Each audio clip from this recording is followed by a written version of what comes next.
third round of the FA Cup, a date always ringed in red on the calendars of football followers. The most glamorous round of the competition as the big clubs meet up with those with little to lose. The cup holders Everton would have their work cut out against second division Stockport. Of the two non-league survivors from the qualifying rounds, Gravesend and Northfleet were handed a dream tie against Aston Villa.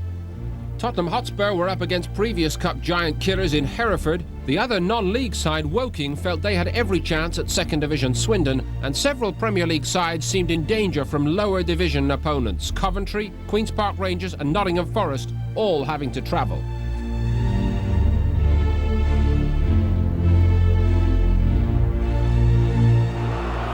The Beazerholm Southern League side sacrificed home advantage to transfer their game with Aston Villa to the Premier League stadium and went behind in only the second minute, Mark Draper shooting through Lee Turner's grasp. But despite Draper's promptings, Gravesend matched Villa until immediately after the break, when Savo Milosevic played a 1-2 with Andy Townsend and blasted his volley home. Villa's fans waited for the goal rush to start, but it wasn't until the 72nd minute that the third goal came. Tommy Johnson free into space and firing accurately across Turner. That ended Gravesend's cup run, the decision to transfer to Villa Park, scuppering their hopes of an upset perhaps, but earning them a payday of around 100.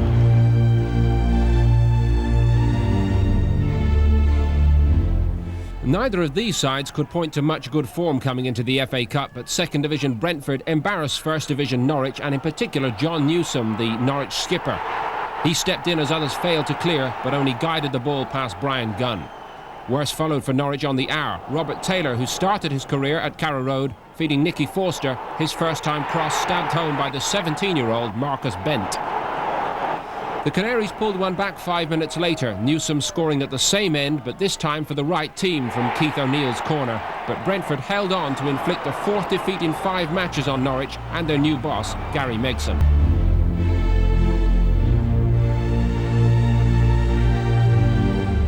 The big South Coast derby looked like being a big test for Southampton, but it turned into a one-sided affair as Saints easily brushed aside the challenge of Portsmouth. Gordon Watson started it by beating Mark Stimpson along the touchline. Neil Shipperley's header was blocked on the line, but Jim Magilton nudged the ball home.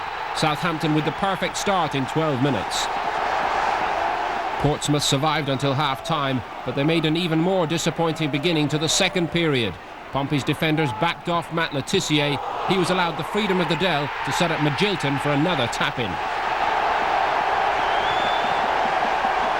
And with Southampton cruising to victory, the third came 10 minutes from time. Le Tissier once more allowed to weave his way through.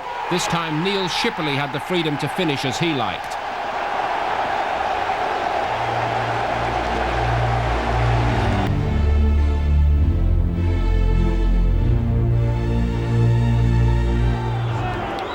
Third division Rochdale travelled bravely to Anfield, but the 5 times cup winners Liverpool didn't need long to expose the gulf in class. A flowing move involving Steve Harkness and Steve McManaman, and Robbie Fowler claimed his 8th in 5 starts, his 21st of the season so far.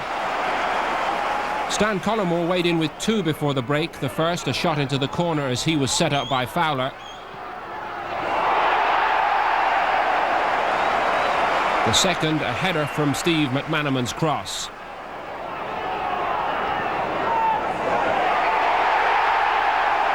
Liverpool into the 4th round, even by half-time.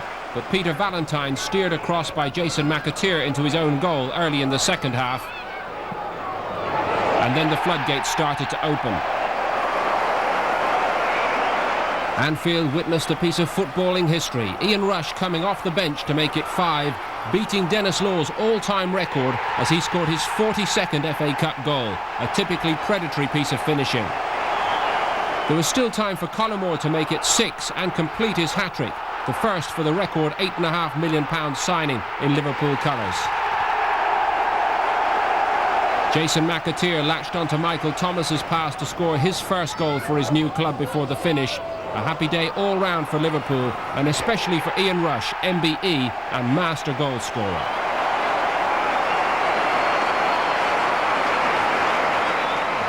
Yeah, it's always nice to beat records. I believe records are there to be broken, but this is a special one because it's the best cup competition in the world, and it was. I was very proud and privileged when I scored and happened to be in the top end as well.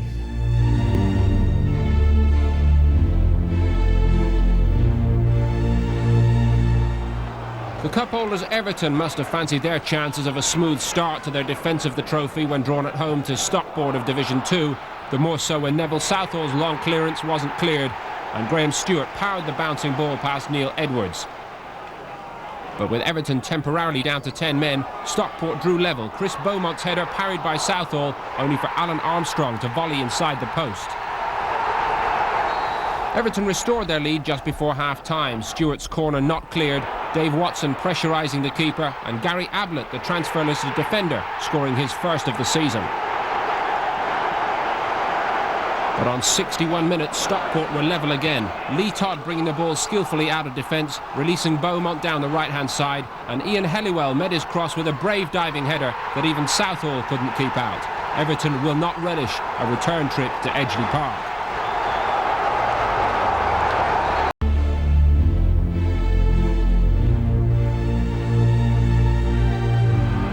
The other non-league representative in round 3, Woking of the Conference, travelled more hopefully to Swindon, given a fine recent cup record. But the Division 2 promotion chasers took an early lead, Kevin Horlock winning the ball on the left and crossing for Wayne Allison to score his 11th of the season. Woking matched Swindon nearly all the way, but 8 minutes from time, Paul Bowden's miss-hit cross spun over the head of Lawrence Batty. Swindon winners, Woking giving further proof of the quality of their football, but unable to keep the non-league interest alive in the FA Cup.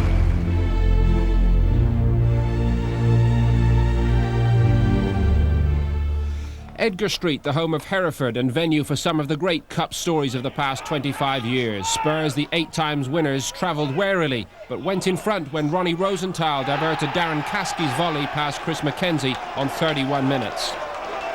A desperate blow for Hereford, but on the hour they looked about to draw level. Rosenthal and Caskey combining again, this time to bring down Tony Pounder.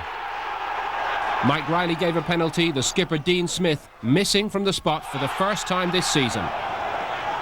Hereford continued to lay siege to Spurs' goal though, and only 3 minutes later John Brough got his head to Keith Downing's corner and beat Ian Walker off the underside of the bar. Hereford will relish the extra cash a replay at White Hart Lane will bring. Spurs may be relieved still to be in the FA Cup.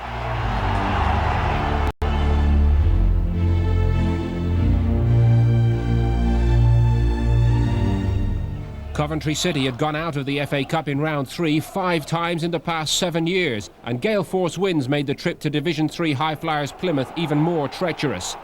Coventry's calamity started on the 15-minute mark. David Buss bringing down Michael Evans on his way to goal, and he became the 6th Coventry player sent off this season.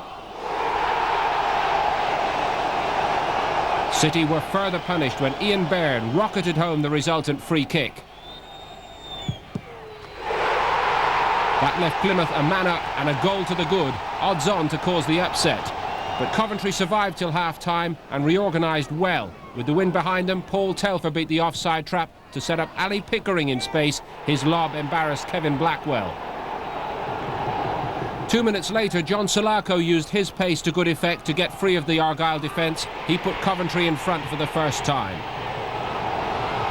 Plymouth's morale seemed to drain away, and Salako combined with Dion Dublin to tee up Telfer. That won the cup tie, Coventry passing a searching test of character.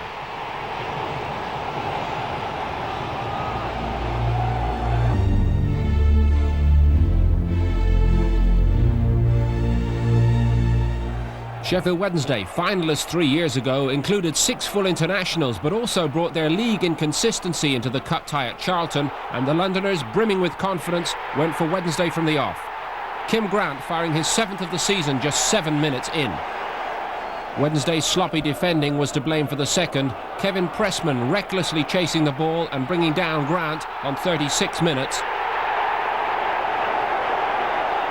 And this time Paul Mortimer cracked home the penalty to give Charlton a 2-goal lead they seldom looked like squandering, even after the dismissal of their veteran skipper John Humphrey on 54 minutes for a second bookable offence.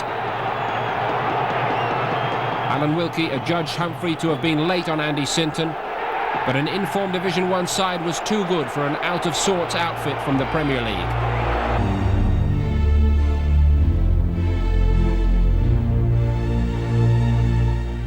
On home soil and in Europe, Nottingham Forest have proved difficult for the best to break down, but First Division Stoke City caused more problems than most have managed recently in a thriller at the Victoria Ground. The lively Simon Sturridge bursting onto Kevin Keane's through ball to put Stoke deservedly in front. Their fans really sensed a victory, and Forest could find no way back until the 81st minute. Des Little worked space down the right. Jason Lee missed his kick, but the trusty, powerful left boot of Stuart Pearce cracked home the equaliser. Forest had been outplayed, but they weren't out of the FA Cup.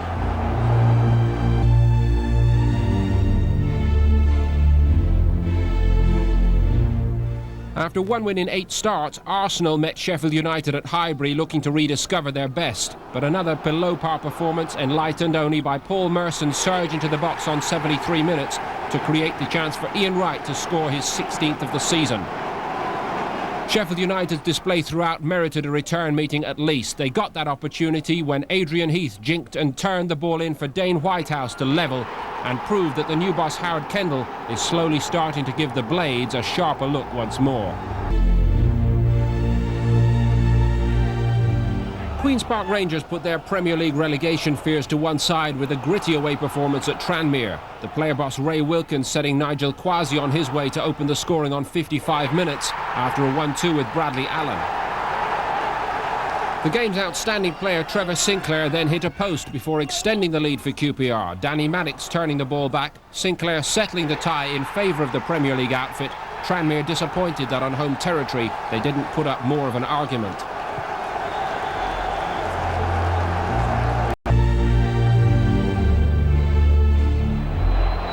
Notts County lie 2 divisions below Middlesbrough, but it was never easy for Borough at Meadow Lane, even though the visitors struck twice in 3 minutes shortly after the break. Juninho setting Nicky Barmby away down the right. Jamie Pollock given too much time. He controlled and shot past Darren Ward. Borough extended their lead as Nicky Barmby drilled home from 12 yards out. But County quickly pulled one back as Paul Rogers marked his debut with a well-taken finish. That narrowed the gap. The Premier League know-how saw Middlesbrough home after a tough afternoon's work.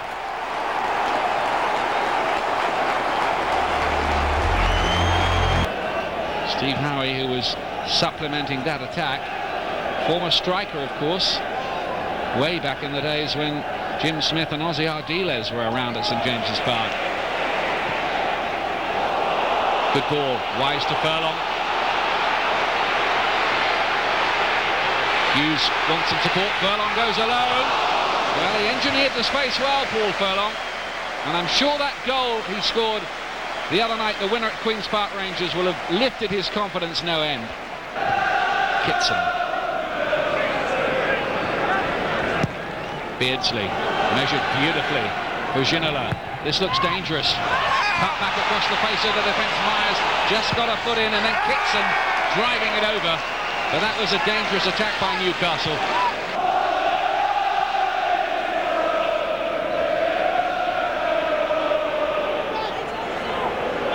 Wise. Oh, that's a great ball to Phelan. Terrific stuff. Hughes is in the middle. If they can find him. And yes! Mark Hughes puts Chelsea ahead. That was a wonderful goal. Superb in its creation. 35 minutes gone. It really was the most beautiful ball from Dennis Wise, which opened up Newcastle. Phelan's cross and Mark Hughes with the header. Since that happened, with 3-man central defence now and no natural wide right winger, Albert, the goal-scoring defender, and he hits the post.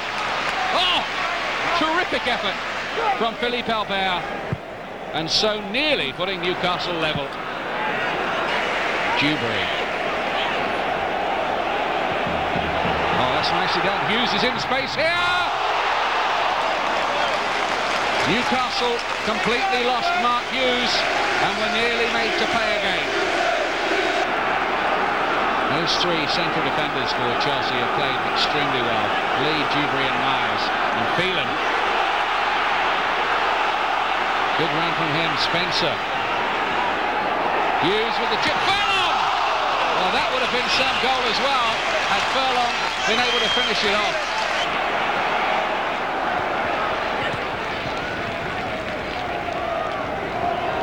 Chelsea are working very, very hard in defence of the lead. They have, oh, that's a terrible mistake!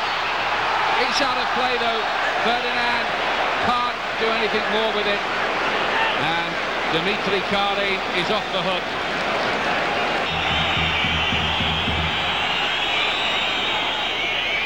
Ferdinand nods it down. Beardsley. Back for Clark. And Albert on the far post. Can't find a header that Newcastle would want. And that might have been the last opportunity.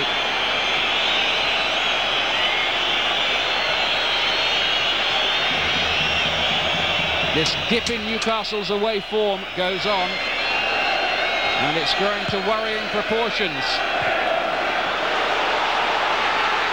Ferdinand! Oh yes! They've done it! Right at the death! In the 4th minute of injury time, Newcastle finds salvation! What drama here! Bedlam among the Newcastle fans! Glenn Hoddle and Peter Shreves can't believe it! They must have thought Chelsea's name was in the hat for round 4 when Ferdinand was at last allowed a proper sight of goal and hammered in his 23rd goal of the season.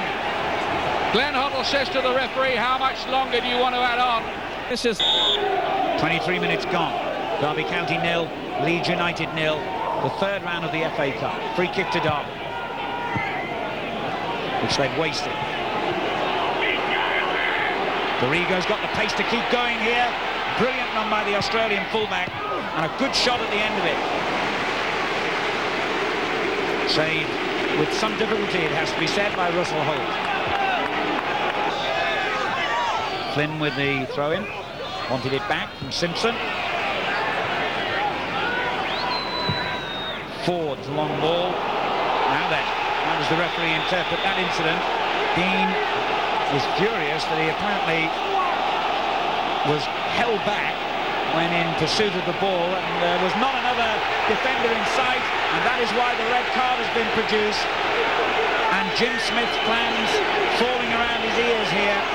The referee had no hesitation whatsoever, and really, under the laws of the game, if you believe that the foul was committed, then the referee had no other option.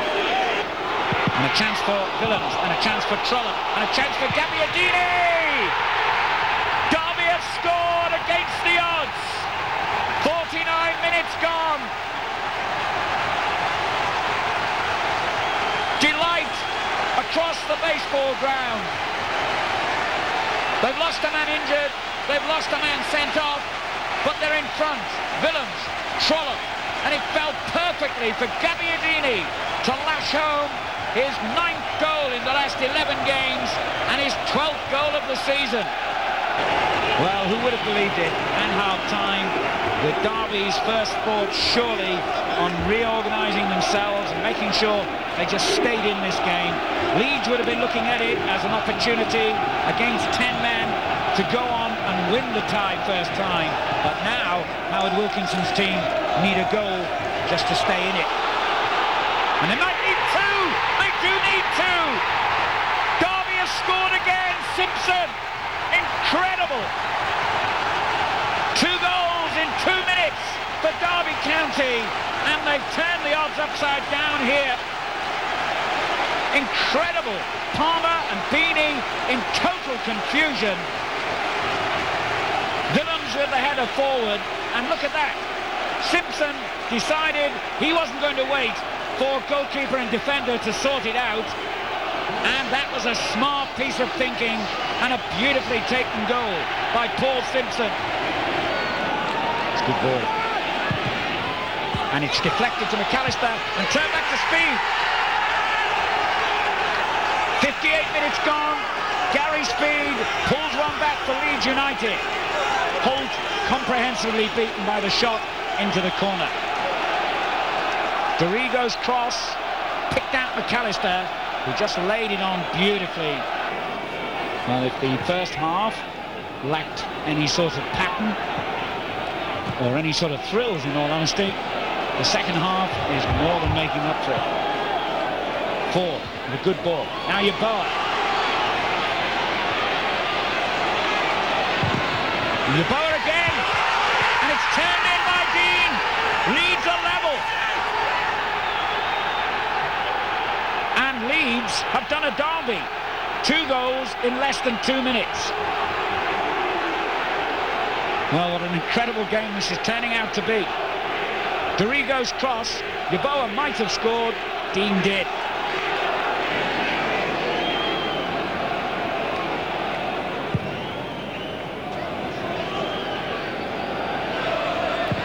And a dangerous bounce here, and Russell Hope could be beaten.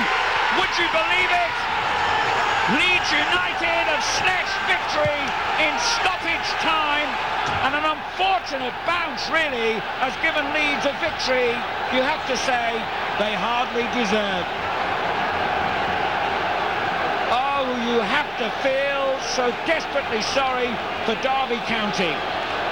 Beanie with a huge clearance, and look at the way the bounce here deceived the defenders. Hope came too far out, surely. McAllister and Yeboah both going for the ball, and I think it was McAllister who finally made contact to send it into the net for a dramatic winning goal. Well, Howard Wilkinson will be almost embarrassed, I think, at the way the win has come about, but there, just to clinch it, is a goal by Yeboah. And Derby, obviously, with their chins on the floor, have conceded 2 in the space of 90 seconds again. And Yeboah's 15th goal of the season has given an air of superiority on the scoreline that Leeds play hardly merited. Good finish, though, by Yeboah. Take nothing away from that. Ball laid back by David Kelly to Alec Chamberlain, who will be Sunderland's goalkeeper this afternoon, as he has been throughout the campaign so far. Irwin with the back pass. Oh, Brewster struggling there. Craig Russell. Pilkington having to scramble back, and it was off the goal line. Cleared by Gary Neville. Well, clearly there's going to be a doubt about the match fitness of the 3 returning players in United's defence. And certainly Steve Bruce was lacking for pace there. Almost fell for Gray, who's the leading scorer for Sunderland this season with 7 so far. David Kelly. Dangerous cross played in. And Bracewell just over the top.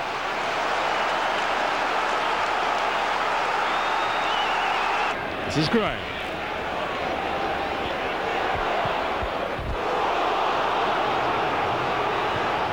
Oh, the cross is just beyond Phil Gray. Arriving at the far post, he got away from the marking then. And why, that was a let-off then for Manchester United. Now Beckham. Sunderland on the defensive now. Irwin to Cantona. This is Butt. Cole. It'll fall for Nicky Butt. And from so nearly conceding a goal at the other end, United in the 13th minute have pounced for the opening goal of the game. Nicky Butt, a rare goal for him. It's only his 2nd of the season. A string of passes put together then by United. Cole's cuts through. And Nicky Butt just tipping it over Alec Chamberlain. Almost at the halfway stage in the first half. Neville with the chip, on by Cole. Kubicki is there though for Sunderland. Good change of pace here by Russell. And his speed is certainly threatening Manchester United. That's Gray with the shot! And off the post. Michael Gray, terrific strike there.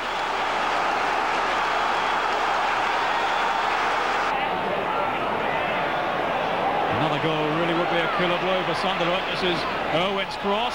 Roy Keane off the crossbar. With Chamberlain backpedaling. I thought just for a moment that it was going to dip in under that crossbar. This is Beckham now for United. Into Cole! Profligate finishing from Cole. He was in the clear then.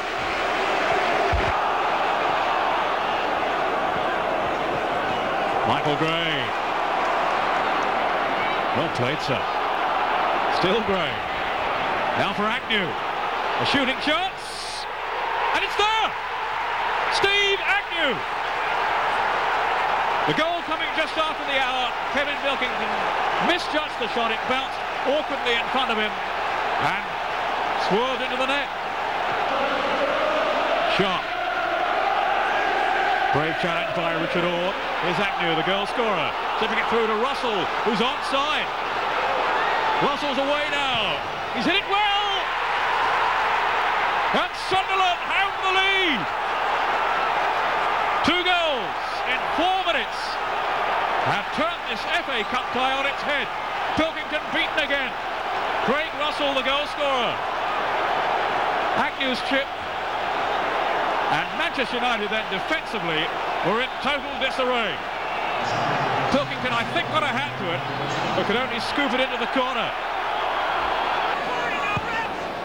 The cross by Sharp, and a header, it's there, Cantona, and it's 2-2. 10 minutes to go, and Manchester United are back on level terms. Eric Cantona.